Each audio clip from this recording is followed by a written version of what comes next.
You know, this just proves, progress until you forget to push the record button. And then you feel like, oh my goodness, how stupid am I? All right. So should I say it again or should I just skip that? It was good. I would say it again. All right. Sarah, you're a good sport. You're probably thinking, oh no. If we see you check out for a minute, we'll know why. You're reminding me while I'm still here. Okay. All right. Well, for those of you that are here, I apologize. For those of you that are just seeing the beginning of the recording, the reason I just went through my spiritual thought and forgot to push the record button. I knew that was going to happen at least once in the semester. I haven't done it yet, but I did it tonight. So at least, Sarah, thank you for reminding us. Well, maybe if we were attuned, we would already know what your spiritual thought was. No, that would be if you're psychic. So in tune and psychic are two different things. Anyway, and I'll try to make it shorter this time. And Sarah and Scott, thank you for joining us. Thanks for getting a good group of us here. We talked about progress and milestones. Let's see, out of our group now, Lara, are you graduating? Oh, I wish. No. Okay. And Scott, does that apply to you?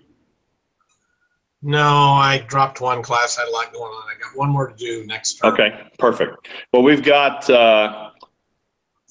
Christina and we have Sarah that are graduating.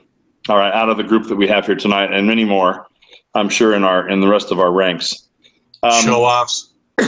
Don't hold that thought for a minute. The point I was making or trying to make or made before I didn't push the record button is that, you know, milestones are really important in our life. It's important to be able to feel those things, experience success, but not every bit of life is about a milestone. Sometimes it's plain and simple progress and not necessarily always getting to the milestone. So in our group, out of the six of you, 2 are graduating, 4 are not, but everybody has made progress for another semester. And I would argue that everybody is in a steady upward course, using some terms we've heard from President Eyring and others, both for BYU Idaho and others. Sometimes it's up and down. You know, it's like you said, I had to drop a course, I got another class for another semester. You know what? That happens. But the things we should feel good about in life are the progress going forward. I mentioned that I'm going to be 60 in January, and I look back and think, holy cow, how did I get here? I graduated from BYU yesterday, had my first son, our first son yesterday. You know, those milestones were vivid in my memory, and you know, my master's degree was finished in 1987. Again, that's a heck of a long time ago. So that milestone has faded in the background, but I still have the trying to do steady upward progress. And I think it's important to do both. Recognize that progress is progress and we should feel good about that. And recognize that when you hit a milestone like graduation or a birth of a child or whatever those things are, celebrate them, enjoy them, and feel good about those accomplishments. And I think that's important. Now, for those of you who were here before, what did I leave out that I didn't say the first time? Okay, they said enough is enough. Enough is enough. All right. So hopefully those thoughts are helpful for everybody. All right. So for tonight, I wanted to double check I'm going to go over a couple things and then any questions on our material. So final exam is due when for you guys that are listening tonight? 21st. Okay, which is a week from? Friday. Okay, a week from Friday. July 21st is not a Saturday due date. It's a Friday due date at midnight. So it's a 2 days, actually not a Monday due date where most of our things have been. It's a couple of days earlier so I can get grading done and get those posted. Christina asked if we could have any makeup work. If you'd like anything opened again, let me know.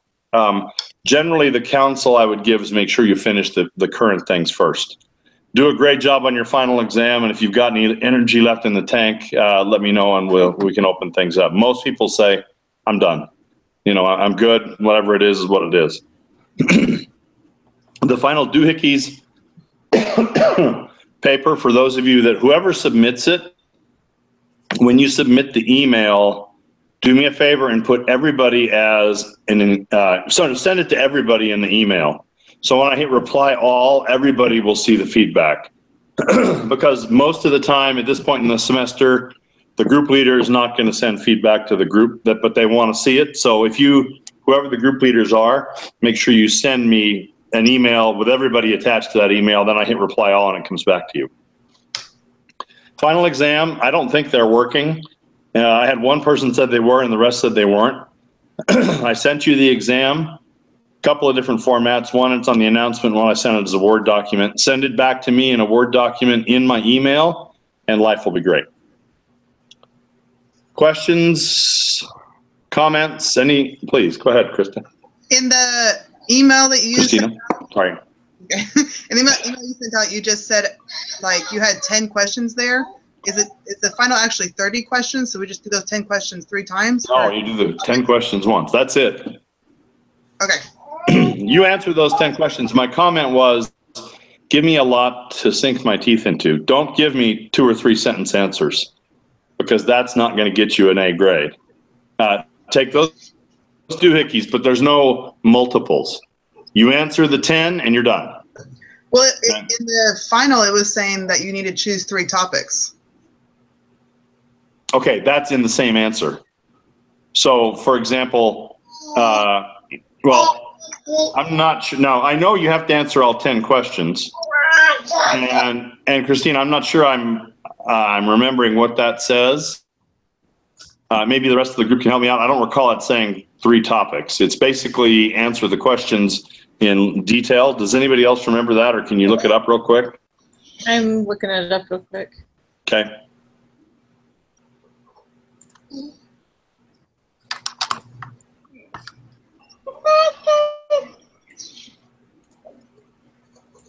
And yes, Christina, I see your comment now that says press start for the recording. A little late. Sorry about that. That's good. I tried. I'm a little clueless at times.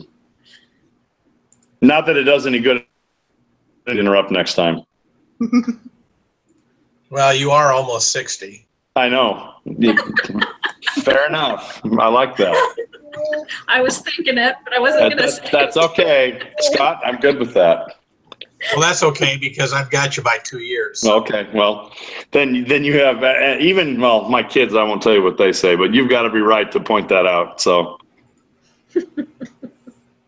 and I do. So it must mean you're younger. Go ahead. Did you find that?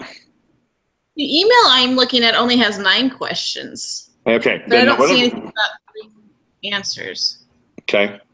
I don't recall that being there. So Christina, I'm not trying to disagree with you, but I don't recall that being in the instructions. So basically, I'm okay with not doing 30 questions. okay, no, it's not 30. And if it's 9, it's 9. My apologies. Whatever I sent you is what we're going to do. Give me as much detail as you can and give me strong answers. Don't give me 2 or 3 sentences. It doesn't need to be 2 or 3 pages either, but give me a good response with detail. And you don't need to do references. So that's another thing you don't need to do. But we Okay. can quote things. You can quote things. Again, open book, open notes, open anything except another person. Okay. You can quote things. You can put in studies. You can do anything you want. There's unlimited space. But again, just give me thorough answers. All right. Am I being clear at all? Okay. All right.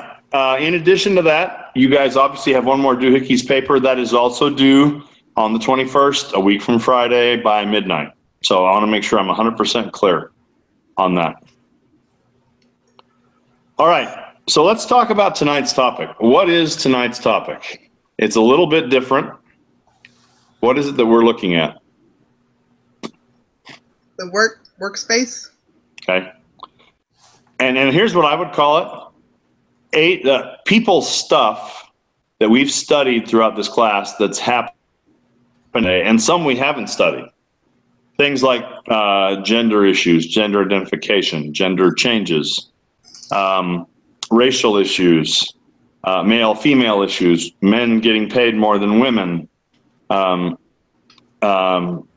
you know, you name it, everything from who's using what bathroom to other things like that. And what I'd like to do is a couple of things. What are those issues and how do they impact today's workforce? And then we're going to talk about that as if you're the HR person, and then try to wrap up our conversations this semester with tonight's discussion, which I think is usually a good one. So, What was the question again? Okay. All right. What are the issues that are in today's workforce, and how do you deal with them as an HR person? And I would pick not the nice, easy ones, but the ones that are really kind of out there. Kind of out there? Meaning different, unique, challenging, on the forefront.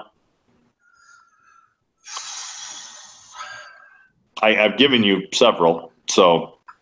I've personally never experienced any of those in the workforce. I don't know how to react as an HR person. Okay. How about, and you can include those that you read, the ones you know about through reading, or things you see in the news. If you pay them attention to things that are in the news, many of them revolve around things in the workplace. Adding to that, workplace violence, you could add healthcare issues. You can add, you know, family concerns that people have. I mean, anything that is an issue out there in today's world. Again, what I'm saying is beyond the, well, gee, there's safety issues, there's compensation issues, the stuff we haven't really talked about that's out there in today's world. I did my part for the doohickeys, and I did it on a employee assistance program. Okay. And so that was talking about how it's evolved over time. And then nowadays they include everything from terrorism threats to anxiety, PTSD. And more, Lara, to your point, that is an issue that today in my office, we had 3 issues that we're dealing with, that trying to get people some help. It's a tough world out there, and a lot of people are struggling to cope with that. So absolutely, employee assistance or lack thereof is a big deal, and employers pick up a lot of the slack on helping their employees, where society did more of that before, or family, or whatever the case might be. Other comments about Lara's opinion on that employee assistance? Well, where I work, because we're a union company, there is an employee assistance, but it's done through the local union. And actually employers can get in trouble by referring an employee to that. Okay. So, and we've had that happen. So it's supposed to be they do it on their own, but there really hasn't been anything that comes up if we recognize that somebody's having a problem. And we're still trying to resolve it. It just pops up from time to time, and nobody's really sure what to do about it because of the union bargaining agreement that we have. That's interesting, because my thought would be, if you see one of your employees having trouble, either refer them to HR, or something as simple as saying, hey, here's a phone number. If you're interested, give them a call, because employee assistance at least shouldn't report back to management. It doesn't report back anything. It just says, hey, we treated 50 employee dependents, you know, and, you know, they get paid that. So it should be anonymous. And I don't know if it wasn't anonymous, or, you know, a boss said you got to go. Well, that one gets a little bit dicey, but the tool is very important in today's world. Well, in our case, the HR aspect of HR it's through this contracted organization, and not through each individual company, because as you might imagine, in construction, you know, in our area, there's some guys that are signatory, some companies that are signatory, and they've got 100, 200 employees, and there's others that have 3 and 4 employees. So there's quite a range of, most companies don't have anything in the HR field. Okay. And it's construction, most of you just say rub a little dirt on it and get back to work. Yeah. No, I get that. That's a good point then, from your perspective. So thank you for sharing that. Other thoughts on the employee assistance? Any experience with that or time where that you've seen that work for someone? Ours also, and aside from the health, it has a legal aspect to it. Okay. And a social. It has the medical aspect to it, but it's also got a family relationship type of aspect to it as well, because there's, everybody handles the stress of work a little differently, and it's no fun to get laid off. The nature of how our agreement with a local works is with a hiring hall. You basically hire and fire, lay off, do whatever you call it, as needed. So guys can bounce around, guys and gals, mostly guys, can bounce around from company to company. And I think that's why it's done as a separate entity, to provide some continuity for them. Okay, good. Okay, what else? Oh, go ahead. I know someone who's gone through theirs to recovery. Okay. They've used their assistant program for that. Did it help them? For a short time. Okay. But it wasn't reported back to anybody, so that was, so it was anonymous, like you were saying. Because he worked the whole time he was going, so. Okay. And sometimes it's that case. Occasionally, it can be where the issue is so significant they recommend inpatient treatment, and that does happen. And that's another way that the employees can be helped if somebody needs to actually. Many of these employee assistant places can coordinate that. That's what he did. He went through their assistance to get into a facility. Okay. So they went through all of that with him. Okay. All right. What else besides employee assistance is a key issue we haven't talked about or spent a lot of time with for this semester? Well, I heard mentioned workplace violence. Personally, I prefer the cello. Okay. Oh, brother. Okay. There's one in every crowd. Good to have you back, Scott. Every week we gotta listen to this guy. Okay, but in all seriousness, we had a guy that was working for us who was a former felon gangbanger, and he got in a number of altercations with other employees and other guys in trades.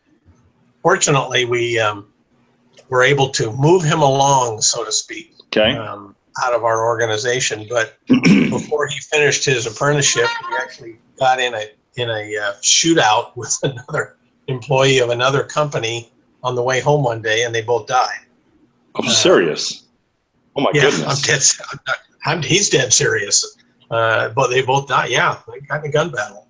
He had a gun in his car, and altercation on the way home. He running gun battle with another guy. Fortunately, it doesn't happen very often, but I haven't actually seen a fist fight since the 1980s, when I watched two superintendents for the same company rolling around in the dirt on a job. Well, and hopefully those things are things of the past, but in today's world, the issues that you brought up, Scott, are a lot more prevalent for gun violence. And again, maybe we haven't had one for a day or two, but it seems like it doesn't take long for a news cycle to go by that you hear about an employee going back to a company and shooting someone. We certainly know about terrorism and other things like that in an airport or other sense, but violence and that is very real. The running HR joke is that if I'm not if I don't make it out of talking to this employee, just make sure my life insurance works to my benefit. And we've made those jokes for years, but it's HR people are in the middle of a lot of messy things. And it's one that if there is circumstances, you have to take them seriously. Well, yeah, you're in a position of what you in the old day, the king, you never wanted to tell the king bad news because he killed a messenger. Well, you're the messenger. Yep, absolutely. In that position. And, the truth is you never really know how somebody's going to react. I mean, obviously, the vast majority of times it works out okay, but there's enough that does go wrong that I'm sure gives you pause to wonder if the front of your desk is lead lined or not. Right. And the other one I would say that goes along with that is actually getting people out of the workplace. HR people, again, depending on the environment, and if you watch people on the news when things happen in the workplace, it's almost always I never saw it coming. The person had that in them. And those kind of things are so common. And if you hear interviews with someone that's been around that and they're the survivors, they say, it was Fred. Fred was a good guy. He was quiet and he kind of kept to himself. And I mean, you can almost hear the story, at least I can, maybe because I catch that. But it's there and it's real, and you have to be careful with those things. And part of that too is when people, sometimes the termination comes and it gets kind of ugly, you just have to literally sometimes say, I appreciate your input. This discussion is done. Will you please stand up and leave the building? And if you are considering that in the first place, then you typically have people standing by to make sure that an issue doesn't happen. And I've had that happen multiple times where concerns were there, but we had that addressed in advance. And sometimes we even had the police there to make sure that things went okay. So it is real and it does happen. The 80s style that Scott talked about doesn't happen much anymore. At least I've never seen it.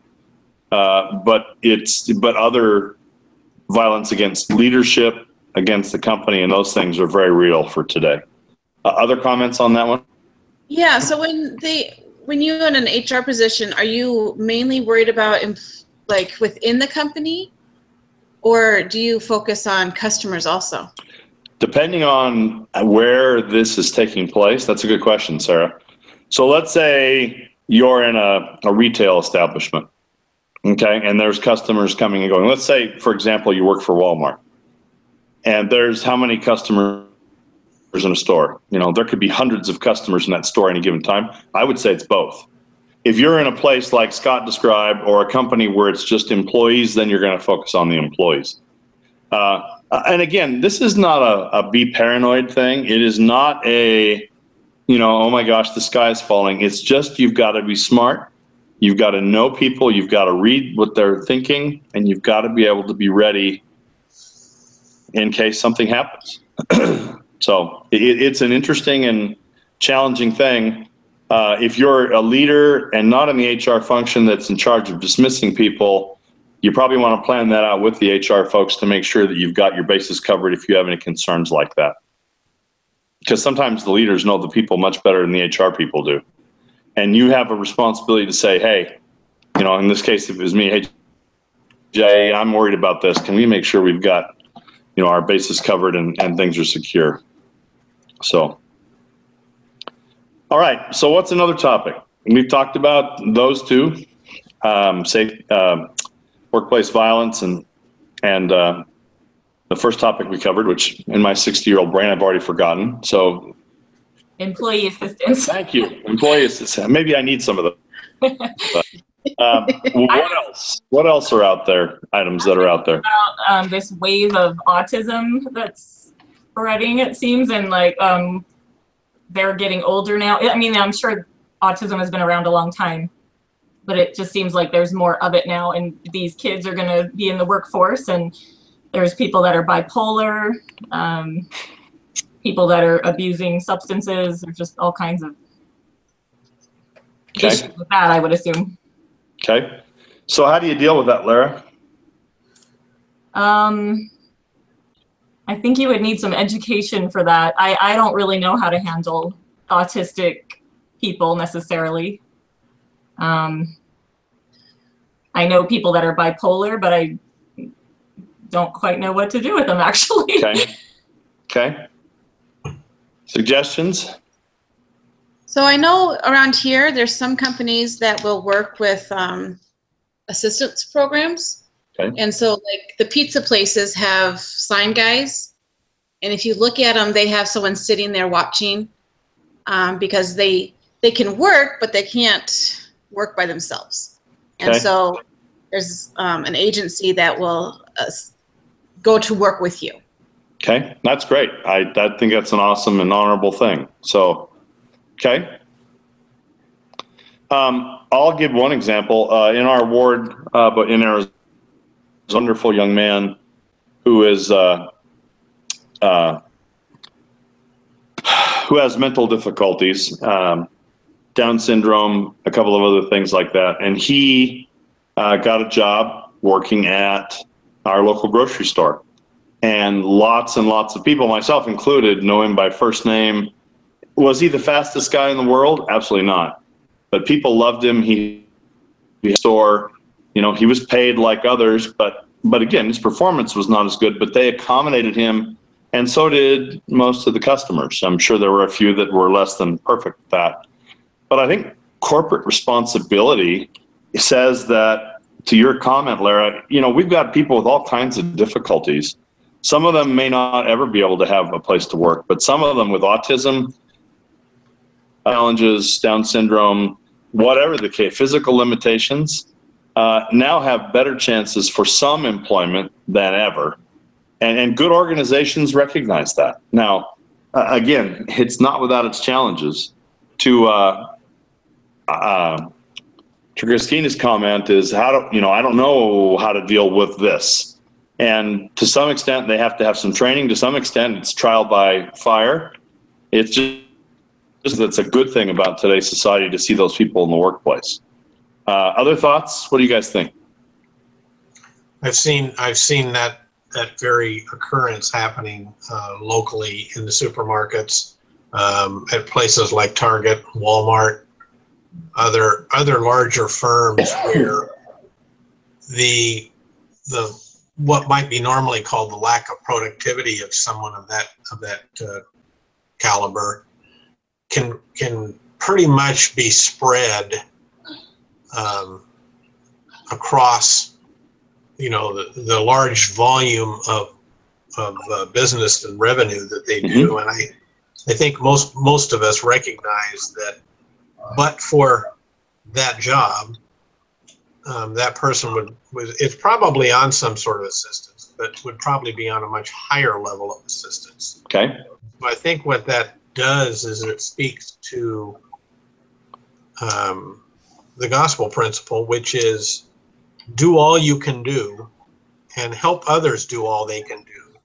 And then you worry about making up the difference. And so that allows someone to integrate themselves into society, be part of it, and to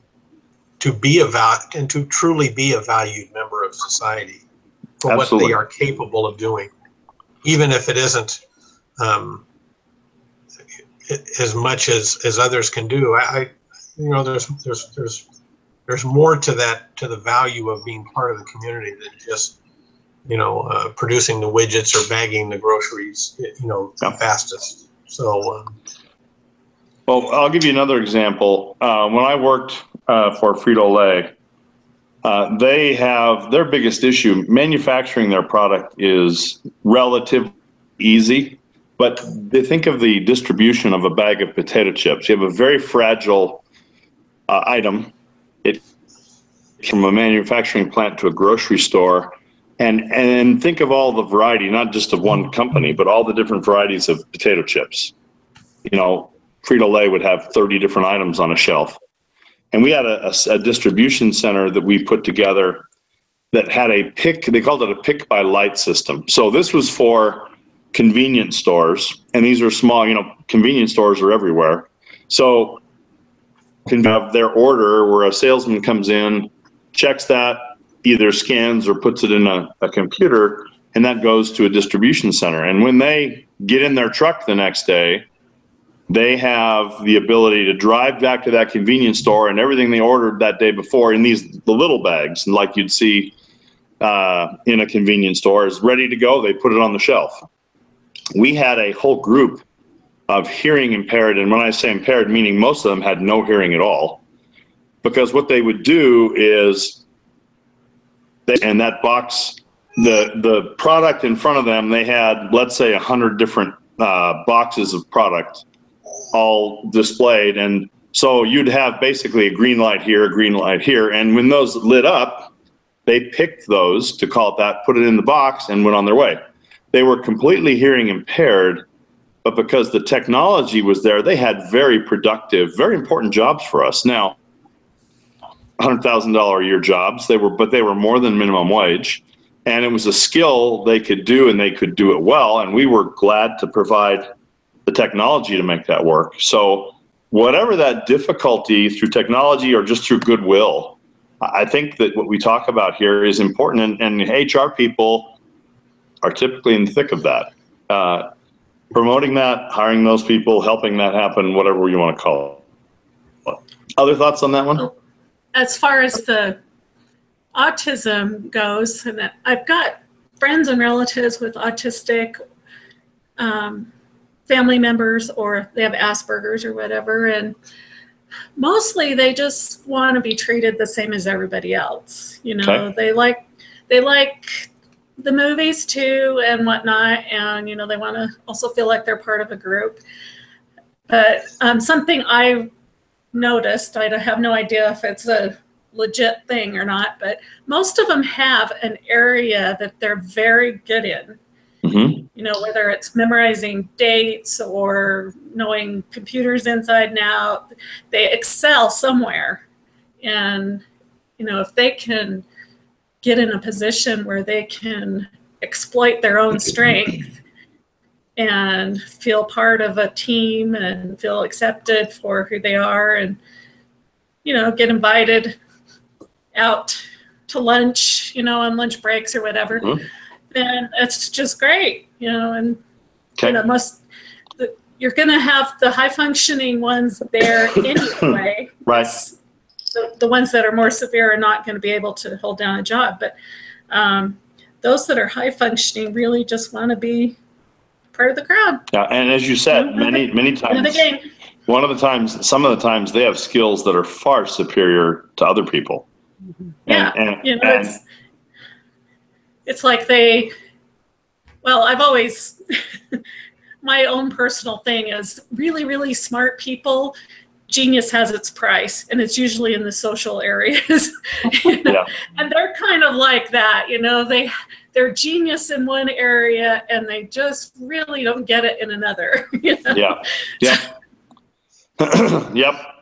Very good example. Okay. Another one that is kind of some of the trends in our society today as far as workplace goes. I thought of one.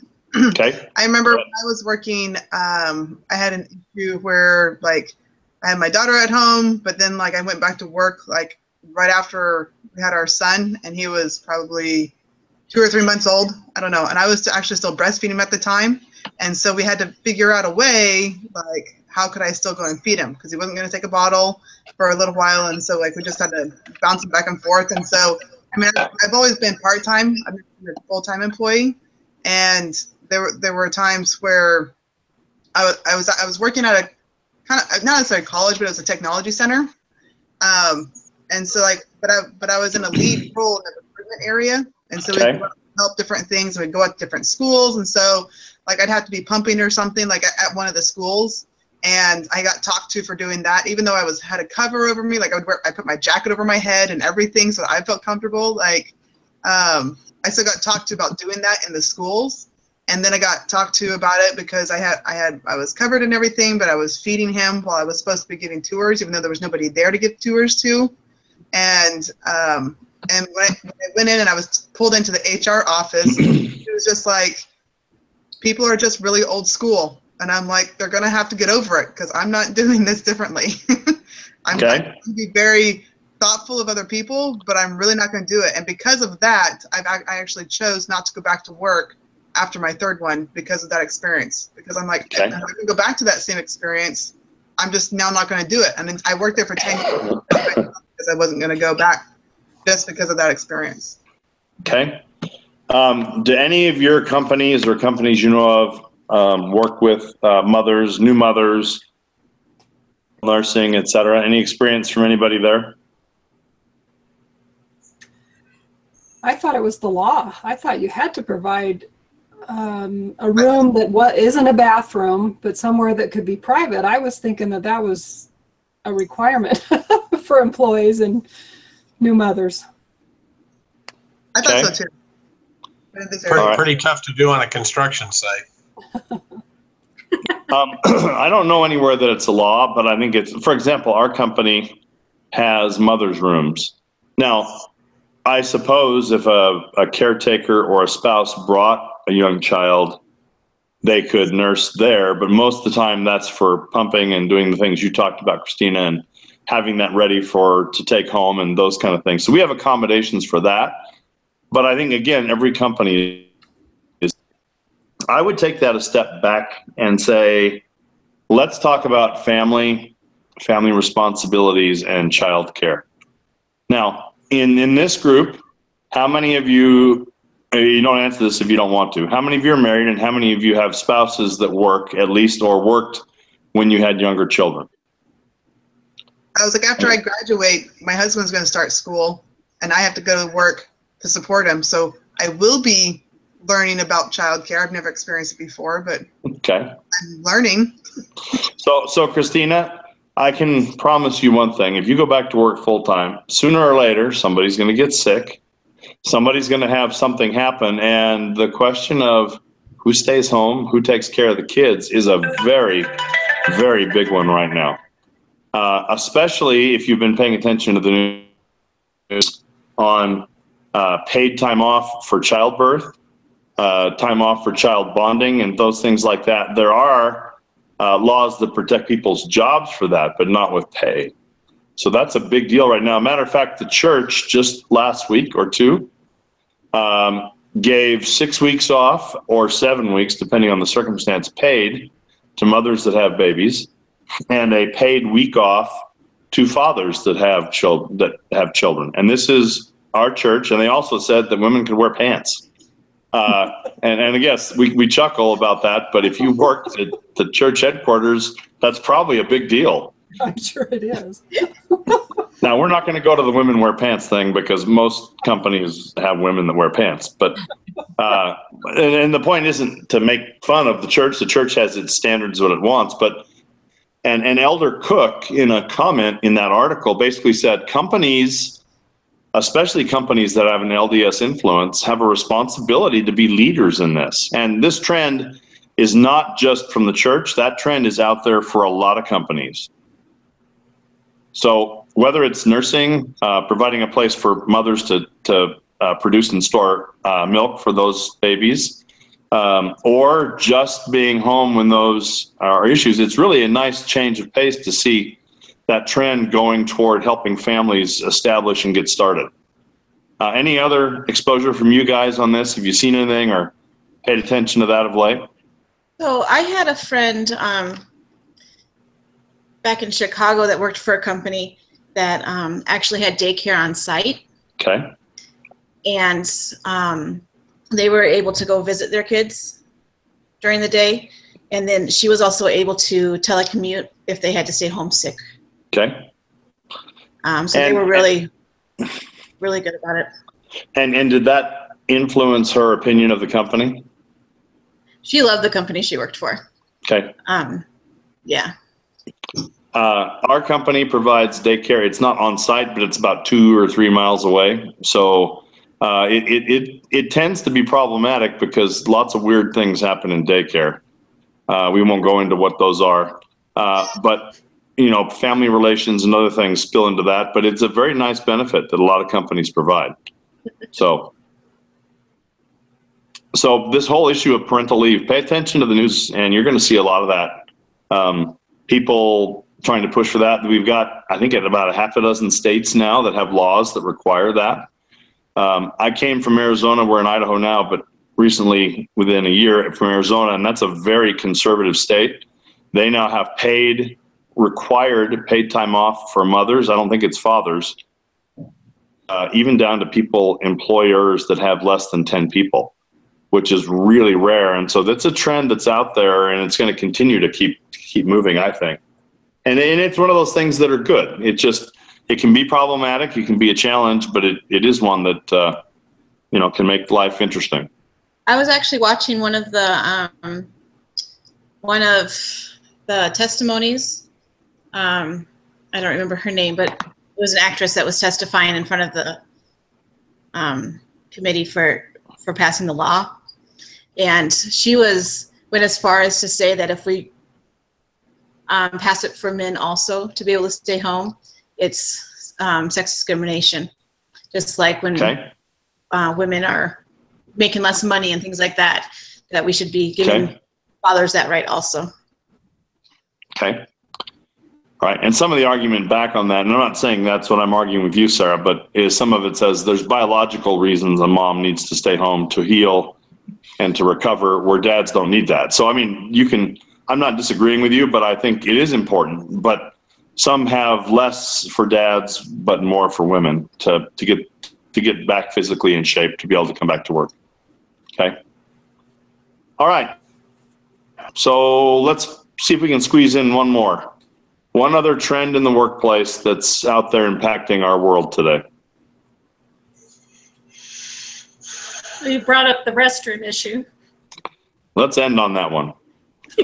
Okay. Because guess what? It's a biggie. Okay. Now, I don't know where this is going with our current president, but it was hot and heavy with our previous president. And there are issues on transgender individuals. You have certainly openly gay individuals in the workplace now, where that was not the case even 20 years ago sometimes. And gender identity, gender transformation, gender everything is out there, and it all seems to come, pardon the expression, to a head in the restroom. All right, it just seems, for whatever reason, to gravitate to where people go to the bathroom, who's going to the bathroom, and who they're going to the bathroom with. Okay, and I'm trying to keep a straight face with this, because this is real. You know, we chuckle, but this is a real issue for a lot of companies. And there were laws passed that I'm not sure they're going to be enforced that said, guess what? You can't have men's and women's restrooms anymore. And if you're in most public places, they don't have individual doors that you go in, use the restroom, kind of like a family restroom. Most companies don't have those for their employees. They have one big room for men and one big room for women, and maybe a family bathroom or two. So what's the issue with that? How do HR people handle that? Let's dive into that a bit.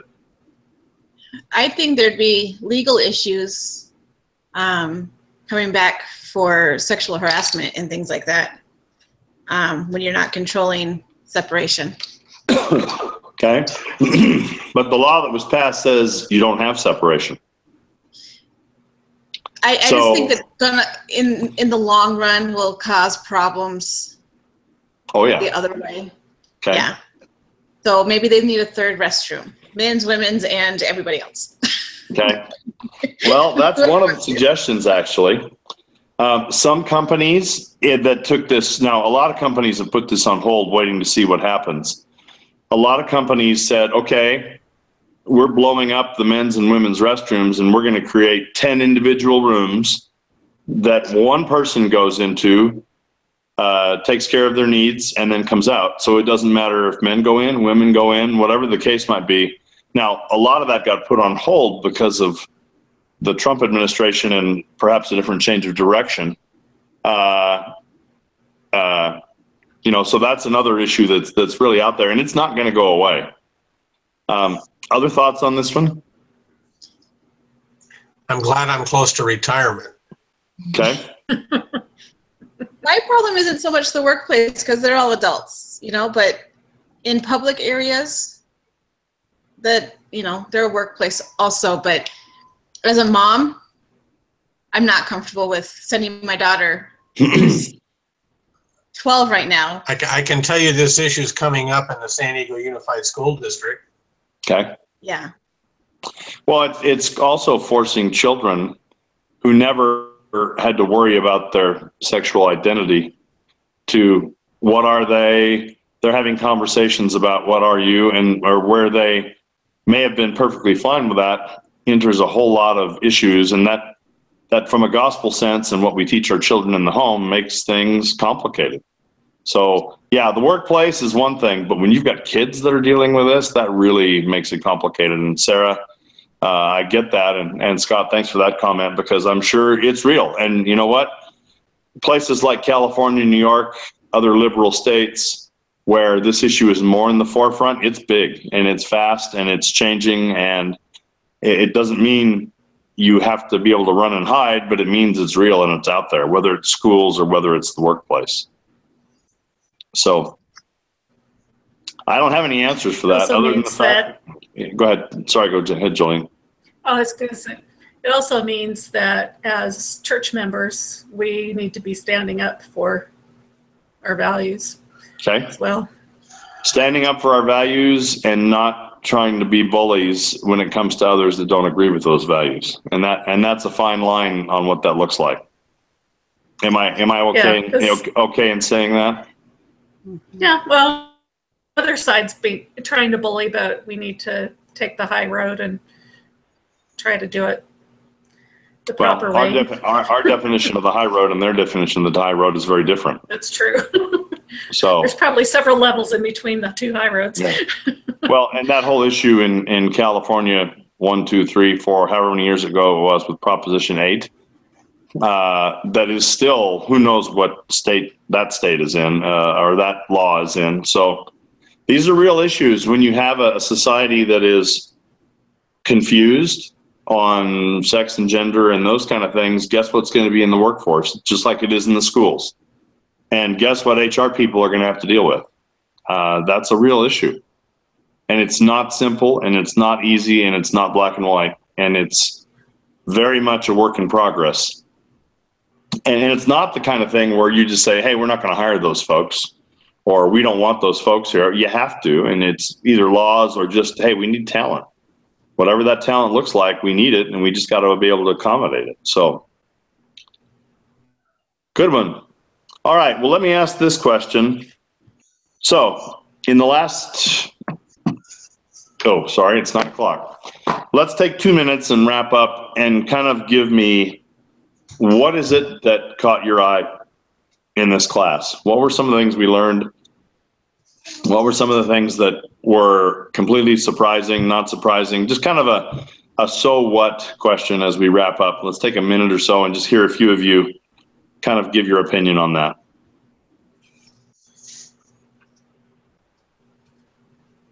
I was surprised by how much personal support that HR is expected to do or does. I just kind of thought they coordinated the benefits in that, but something you said earlier made me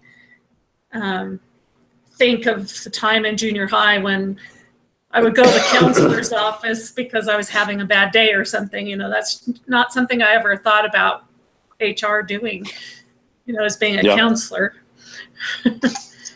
And we do it all the time. Now, obviously, you've gone across the line on a skilled professional. That's not us, but helping people direct their lives is just a daily part of the job. Every once in a while, I get called Father Jeff, and it's not a deserved title, but it's like, yeah, it feels that way once in a while. Other thoughts as we wrap up from what we've learned in the class and we've picked up? I was appreciative of explaining the benefits because, again, I've never been a full-time person, so I've never really felt like I ever had any benefits besides getting paid for what I did. but understanding like how those work and And the healthcare, I mean, that's always been confusing also, is trying to interpret my husband's stuff he gets from work. But so now I have Go a in better the door. idea. So now I have Okay. a better idea of like what it is. Okay. All right. Thanks, Christina. Okay. Good thing he left the mic open so we can hear who's at his house. All right. Other thoughts? We've talked in our group about how we talk about diversity a lot, and we're saying you always think of diversity as racial, but there's so much more to it. There's women and men, and there's age, and there's disabilities, and I guess I didn't realize there was so much involved in diversity. Okay. Very good, Lara, and I agree with that. And again, it's out in the open, and it's a good thing, and it's the kind of thing where it helps us to realize that good companies can make things happen with different kinds of people. So thank you for adding that. Any others? To kind of add on to Lara's diversity thing, I just joined a Facebook group for Dutch customs and traditions because my mother was Dutch, and somebody said something on there about how honest and straightforward Dutch people are, and then everybody was kind of chiming in, you know, how they have problems at work because they're brutally honest and this and that. And I said, that just must be a European thing, because I have a Croatian friend that's exactly the same way. You know, I never know when he's joking or, you know, if you ask his opinion, he gives it to you. Right. He doesn't sugarcoat anything. Okay. I said, yeah, so, you know, Okay. even within, you know, a single race, where they grew up makes a difference. Absolutely. I know. Okay. And Christina, you should tell anybody who gives you trouble about nursing next time, be glad that you don't do it the European way. Yeah. Yeah. There you go. Yes. There you go. Welcome back, Scott. Everything all right? Yeah, door-to-door sales. Okay. We thought it was your home teachers. So, No, that would be a real shock. I haven't seen them in years. yeah, it's one of the, it's not the 30th of the month yet type of thing. Well, No, no but offense, that's I'm pretty low on the priority, given that most home teachers in our area have 10 to 12 families. oh, okay. Wow. There you go. All right. Any other final comments on the, you know, what this means or what we learned from the class, and then we'll wrap up. I apologize for being a couple minutes over. So I guess what I learned was how varied the HR job actually is. Because even starting with the interview we did at the very beginning, he was very specific in what he actually did compared to what the guy next to him did. Okay. And I thought that was really interesting to learn more about. Okay. Very good. I can give you a thought on two different styles of what HR does depending on what the company is. Okay.